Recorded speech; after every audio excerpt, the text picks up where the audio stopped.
ইনজেকশনের দাম ১৬ কোটি। বিরল রোগে আক্রান্ত শিশুকন্যাকে বাঁচান। ফুটফুটে এই মেয়েটার প্রাণ বাঁচানোর জন্য সাহায্য করুন। আমাকে সুস্থ করুন। আমি এখনও কথা বলতে শিখিনি। বিরল রোগে আক্রান্ত ফুটফুটে এই শিশুর নাম অস্মিকা। বয়স মাত্র 10 মাস। অস্মিকার বাড়ি নদিয়া জেলার রানাঘাটে। চিকিৎসকরা জানিয়েছেন অস্মিকা স্পাইনাল মাস্কুলার অ্যাট্রফি টাইপ রোগে আক্রান্ত। এই মারণ রোগে চিকিৎসার ওষুধ ভারতবর্ষে এখনও তৈরি হয়নি। বিদেশ থেকে আনতে হয় এই ওষুধ। এই ওষুধের মূল্য ভারতীয় মুদ্রায় দাম পড়বে 16 কোটি টাকা। 10 থেকে 15 জন শিশুর মধ্যেও একমাত্র একজনই আক্রান্ত হয় এই বিরল রোগে। অস্মিকার বয়স যখন 6 মাস তখন থেকে এই বিরল রোগে আক্রান্ত এই অস্মিকা। যত দিন যাচ্ছে মেয়েটির সমস্যা বাড়ছে চিন্তা তার বাবা মায়ের। কারণ অস্মিকা তার হাত পা ঘাড় কিছুই নাড়াতে পারছে না। অস্মিকাকে ঘিরেই তার বাবা মায়ের পৃথিবী। অস্মিকার বাবা শুভঙ্কর দাস, মা লক্ষ্মী সরকার দাসের মুখ থেকে কথা বেরোচ্ছে না। ফুটফুটে নজর কাড়া চেহারা যেন আরও রোগ যন্ত্রণার শিকার হয়ে উঠেছে। মেয়ের প্রতিটা মুহূর্তের কষ্ট এখন কুড়ে কুড়ে খাচ্ছে বাবা শুভঙ্কর দাস এবং মা লক্ষ্মী দাসকে।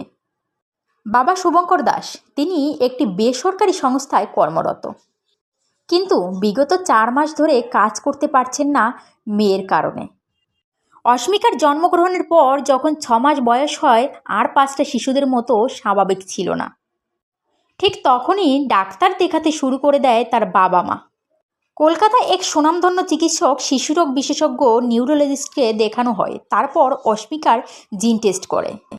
এরপর 20 দিন অপেক্ষার পর এই বিরল রোগের রিপোর্ট সামনে আসে। এরপর মেয়েকে নিয়ে সুদূর চলে যান ব্যাঙ্গালোরে। সেখানেও হলো না সমাধান। চিকিৎসকরা জানিয়ে দেন এই রোগের ঔষধ ভারতে নেই। চিকিৎসকদের এই কথা শুনে দিশাহীন হয়ে যান তারা।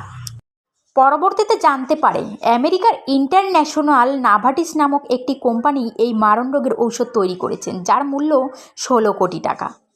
চিকিৎসকদের কথায় প্রেসক্রিপশনের ভিত্তিতে ঔষধটি ভারতবর্ষে ইম্পোর্ট করা যেতে পারে। সেখানেও রয়েছে সময়সীমা। 1.5 বছর বয়সের মধ্যে এই মারণ রোগের ঔষধ ব্যবহার করতে হবে অস্মিকাকে, না হলে হয়তো আর শেষ রক্ষা করা যাবে না।